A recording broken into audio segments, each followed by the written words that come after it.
Alright, what is going on, guys? It's Tazz here, and welcome back to the channel. Now today what I've got for you guys is my review slash first impressions on the brand new Zombies map for Black Ops 3 that came in the second DLC pack called Eclipse. This map is called Zetsubou, no Shima. Now, this map is pretty cool. I honestly wasn't expecting too much from it. To be honest, before the map actually came out, I was kind of like, oh, it's going to be sort of another jungly type map, kind of like, what was that? Sort of like Shinonuma from World at War, as well as Shangri-La from Black Ops 1, which I actually never ended up playing, but I did see some gameplay of it. I was like, these jungle maps, they don't really appeal to me that much, but after playing this a couple of times, I actually really enjoyed this map. Now, it's pretty big, but it's got a lot going on. Like, there are so many things on this map. There's just like some things that are in like corners and things like that that you would never think to look at, and as well as like there are things just going up in the sky, like you see him looking up in the sky right now at the mystery box. But there are things going on up in the sky. There are different pieces that you have to pick up on the ground. Like I just picked up that bucket, which actually helps you unlock the power. But there are just so many different things going on. You have to plant seeds and stuff like that to get these plants to grow. It's sort of like the harvest pods from the original map that came with this game. It escapes me right now. What was it? Morgue City, something like that. The original map that came with this game. But there are things like perks dropping out of the sky and things like that. There's just a whole lot going on this map, and I actually really enjoy it. Now, the gameplay that you guys are seeing in the background is actually from my first playthrough of the map, but I have actually played it a couple of times, so I don't know absolutely everything there is to know about this new map, but I'm sort of figuring it out as I go along.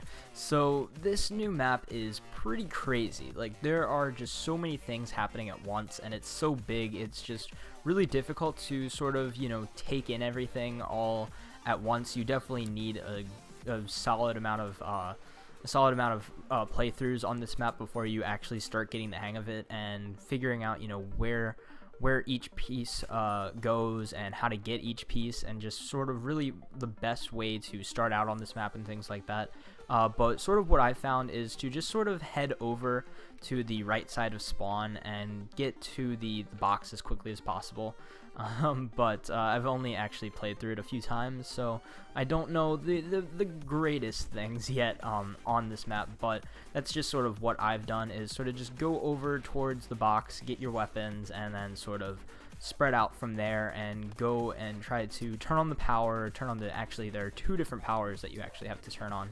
With the you fill up the bucket with some element 115 radioactive water, and you know, and then you just put it into the it's actually not the same power switch as there were in other maps. I think there is a power switch, but you have to do some crazy things, and I just haven't really even gotten that far on this map. But from what I've played, I actually really enjoy this map. It really surprised me, actually, how much I ended up enjoying this map. Like, usually I don't like these huge maps that have just so many little things that you need to do before you can get certain things. It's just like, but this map, while it is very hectic and crazy, and there are just some really weird things that happen, like the spiders, for instance. Like the spiders, they show up, I'm not completely sure what round. It's like, I think it's round like 5 or round 6 or something. Whatever the normal dog rounds would be is when the spiders actually show up, and they just shoot webs at you. They think they're Spider-Man, and they just shoot webs at you, and they're just kind of annoying. But you can actually do things with the you can actually I just saw that weird thing up in the sky. But actually, before I continue with the spiders, speaking of looking up at the sky, there's so many different things that are actually going on the map at once. Like, there's so many sounds and just so many things that you can actually see. There's just so many things going on in this map at one time. But back to the spiders. But there's just this map's replacement for the dogs, which I thought was actually a pretty cool idea, and you can actually do different things with them.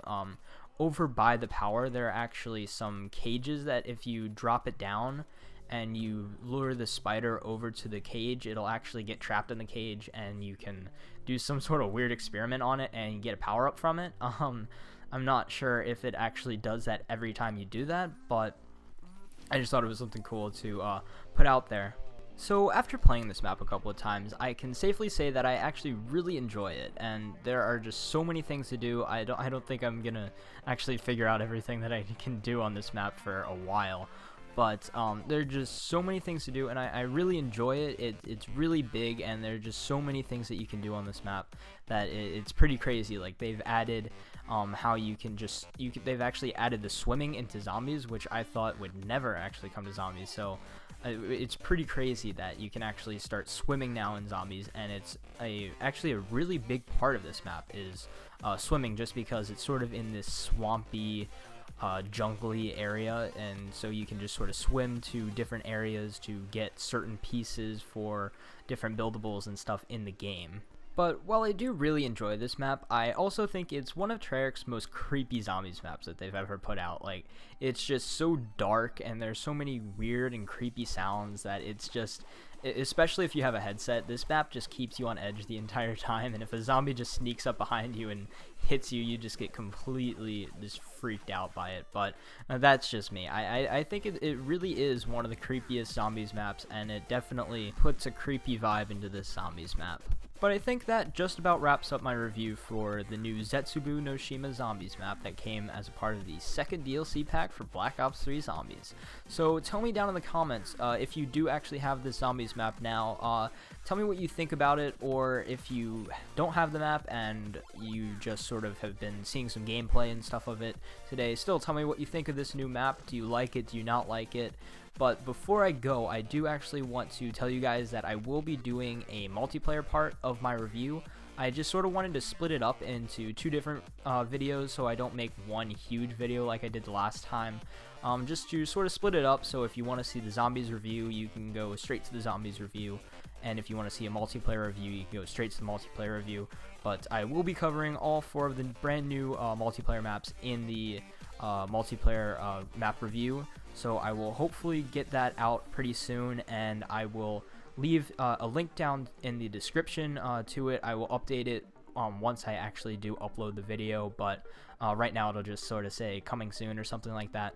But if you are seeing this video in the future and the video is up, please go check that one out. But until next time, guys, it's been Tazz, and I'll see you guys in the next video.